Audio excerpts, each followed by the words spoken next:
there, Ben. Hope you're having a good day today. I hope you're feeling a little bit better. Video lesson for today. So here are three things I want to talk about. I'll go down the list, and as usual, you can have your mom or your dad shoot me over a message with any questions that you got, and I'll do my best to answer. So cool, let's get to it. So first thing, I'll start with Paranoid first, and then I'll go to the How Book video. So Paranoid, sounding great, man. I'm liking how you're getting up to tempo, you're up to speed. That's pretty much like the tempo of the song right there. I like how that bar hammer's looking. Right, that's a little tricky maneuver right there. Keep doing a small small partial bar and then doing a hammer onto that note. So that's one of the challenges of that song. And so you're doing a good job on that. What we need to work on though is that scene between that and the single note run. So we have this, which can be a little tricky switching from one to the next. And so let's see if there's some things you can do to help kind of get that connected a little bit better together. So when I do this hammer on, one thing you want to watch out for, I didn't put in the notes here, but this is something I thought about just a second as I was playing that, is be careful not to let the, you're starting a little far out here. So keep your ring finger a little bit more close. Keep the hand horizontal to the fretboard. See how my knuckles are horizontal to the fretboard. I'm keeping that ring finger. So when I do that hammer, I'm not swinging from out here. I'm pretty close. I'm probably maybe a quarter or a half inch off the fretboard. And slow it down too. The nice thing about that next note is actually you're fretting it with the bar. So if you play this, hammer, then the first finger comes off, walking fingers. Sorry. So two things. Practice going from here, then lifting the bar and getting in position for that next note. So hammer, get that bar off. On the bar, hammer, bar comes off. And then another thing to practice is like what I call left-hand walking fingers. Sometimes when we're playing, it feels like our fingers are stuck in the mud. What I see a lot of times is this. Like this will be here, this will go down, this will still be here. But what you want to do is you hammer, this finger's up and getting ready to walk down to the next string. So you can practice this exercise of walking the fingers on those strings 5 and 4. So hammer, that finger's off already. I'll do it this way so you can see better. So that finger's off already, it's going back. So as the hammer happens, the finger's back going to the next note. So the fingers are walking. You can practice this with scales, with your E minor pentatonic box 1. Oops. Practice that. So as soon as that hammer is down, that finger's off. Kind of one of the points of working on this tune. Work on that for me. Next thing is playing the chords themselves. Like I said, they sound nice, man. I like the tone that you got. You picked out a good distortion tone. I'm glad that you're using that. I'm not sure if you have. I think you might have a Boss Katana. But wherever you're using it, sounds really nice. So good job dialing in the tone. Sometimes what I'll do with a song like this is I'll practice a clean tone to make sure everything's like ringing out the way I want it to ring out, and then I'll click the distortion on so that way I can hear learn how to control that noise or that sound. I should say it's not noise. Well, some people it's noise, but whatever. For me, it's beautiful. So when you're doing that strum, you're strumming it like how you'd strum a G chord. So like when we were doing this kind of stuff, like, right, that was all big motions right here. That's all doing this right here. Now, yes, it's true we are muting these strings so they're not going to ring out, and we want to make sure that's our insurance policy. But what we want to do is this.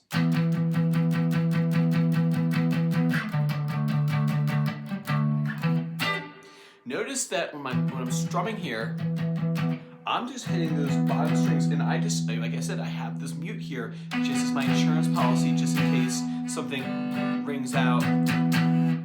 So say if I didn't, I just really could. Right, I can still play that without the mute, but the mute's there just in case I do go past with my pick just a little bit and hit the 4th string. So you have this.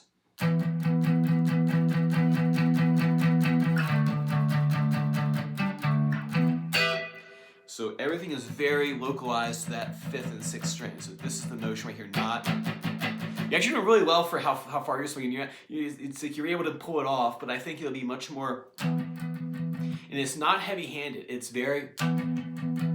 So it's not this. Ba ba ba ba ba ba ba ba ba ba ba. It's not ba ba ba ba ba ba. It's this. It's real light. Ba ba ba. Not. Dun dun dun dun dun dun dun. It's kind of driving real light.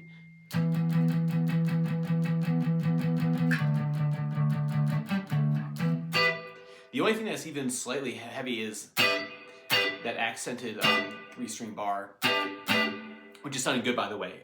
Those bars are coming on nicely. I don't think it's going to be way too much longer before your full bars are sounding the same way too. Awesome, practice that for me. Next thing is, your mom said something that you're having little issues with the paranoid. So without seeing you play it, I don't know specifically how what's going on.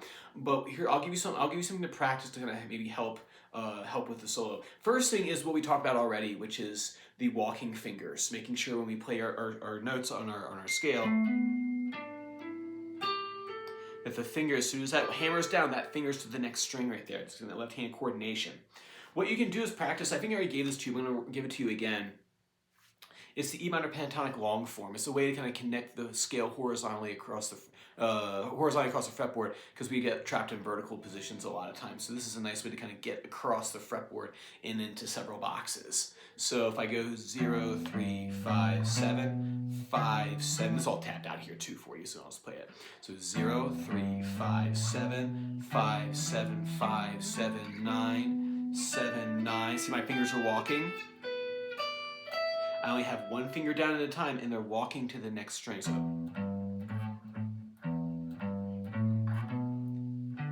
see, it's already ready to go. See, it's poised over top, ready to go. So one finger on the fretboard at a time.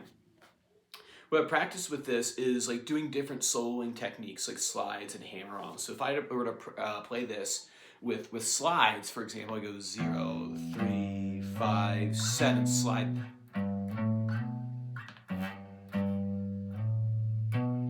Maybe practicing hitting that 3, sliding to the 5, and then hammering the 7.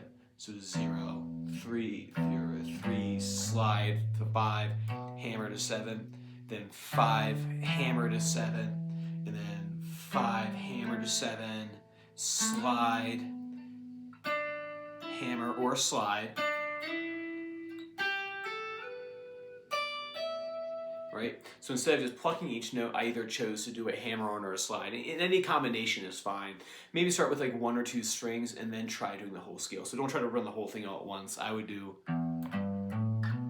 So there I did a hammer. Ooh, hammer that. I could do that. Hammer, hammer, slide, right? Doing that kind of stuff will help you when it comes time to do those in the solo. Like I said, I can't really make specific comments about the solo just because I haven't seen it yet, so I can't really know what issue's going on. I suspect it might have to do with like coordination of hammer-ons and slides, and then your left-hand walking fingers. Those are the usual culprits.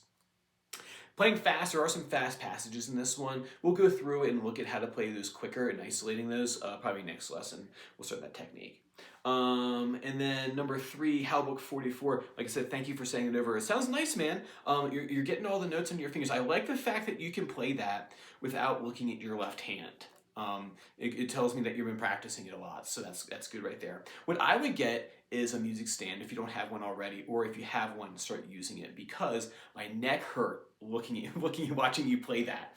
Looking at it right now on my computer, and your neck is down here like this. It's helpful to have, like, say my music stand's right here, so when I'm playing, I'm looking this way. I'm not like trying to do this. Like that's like in a tight jam. If I'm playing something, I have to look, like if I'm teaching a student, I have to look over here real quick. But that's not the most comfortable thing in the world, and make my neck tired after a while. So get the music stand, have it in front of you, like here, like you're reading, like it'd be like at school, and you'd have your desk and you'd be working. And like your desk was over here, but your chair is this way, and you're trying to study this way. You're trying to do like your writing over here. You would feel hurt after a while. The next thing is more musical, is phrasing structure. See, I don't have the book with me. I'll see if I remember it. So think of them as phrases and sentences. It's not this. I would never talk this way right now, because it's not flowing the right way, and you would probably get really mad if I did that all the time. And what you have to be considered is that it's not from note to note in the exercise. You're learning how to play a long phrase. So when you do this, you want to practice saying the musical sentence or musical phrase all together, just as a small chunk, rather than trying to do the whole thing all at once. So I would practice this way. So we have, say, the first phrase, if I remember it right.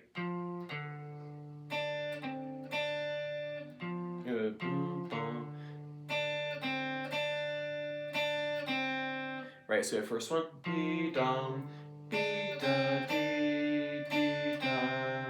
So I would just practice that right there until it was all connected and there were no gaps in between the notes. We'll talk more about legato next time. But this one, right, that sounds like it's a complete thought right there. So find spots in that tune. Say, for example, this one. Right, that's one iteration of that phrase right there in the second line. Just that much. Can you make that sound all as one idea, as if it were as a spoken sentence, and does it all connect together in a logical way where there's no gaps or halting? And so it's not this like.